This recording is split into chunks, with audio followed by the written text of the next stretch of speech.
Do you treat your people like assets or asses? Find out why you should do both in this edition of Stop and Start.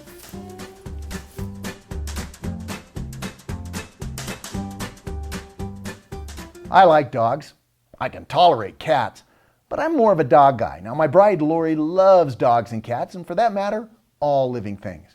She's crazy about animals. In fact, months ago, she started bugging me to get a donkey. But I put my foot down and simply said, no!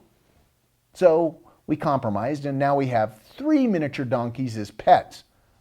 Funny, a year ago, I didn't even know there was such a thing as a miniature donkey. Now, through the ages, donkeys have earned the label as the beasts of burdens, and they are perhaps the most misunderstood, and they're certainly the most abused animal in all of nature. However, donkeys are highly intelligent. They're strong, stable, and very sturdy. And they are incredibly sweet and lovable. And as much as I didn't want to be a donkey owner when my wife first pitched me the idea, I have grown to love Opie, Fiona, and Elway. There's a very good reason why we named him Elway. We've had these donkeys less than a year, and there's still much to learn. But helping my wife Lori feed and care for our donkeys has reminded me and certainly reinforces the basic principles of motivation and performance that some business owners and managers forgot long before the COVID pandemic shut us all down. Now, unlike their equine horse cousins, donkeys aren't easily frightened. They're remarkably calm with a cognitive ability to reason. They think before they move, and that's why they have a reputation for being stubborn. It's extremely difficult to force or threaten a donkey into doing something that it sees as contrary to its own best interests or safety. That's why you never try to pull a donkey to the place you want him or her to go. You simply lead them where you want them to go and reward them all the way. Now, the same goes for the kids we raise and the employees we manage, doesn't it? Training a donkey relies upon showing him or her, not merely by words, but also by action, that they can trust us to protect them from harm. Trust is a sacred value to this breed. When we got Opie and Elway 6 months ago, they ran from us.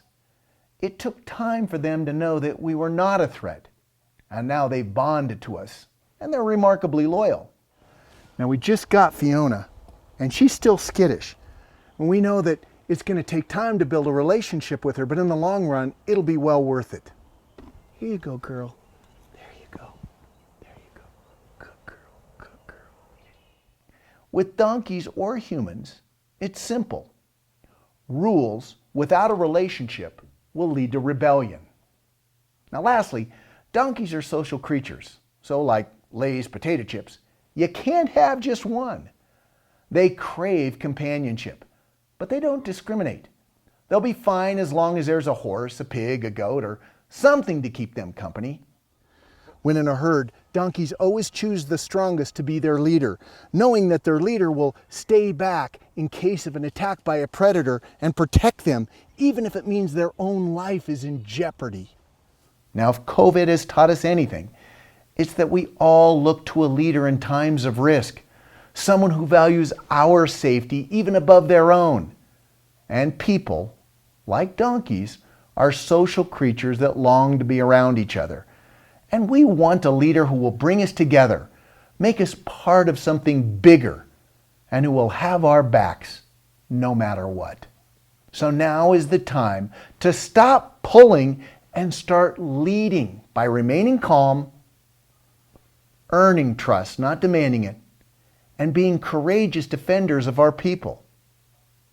Thanks for watching. Please subscribe. We'll see you next time.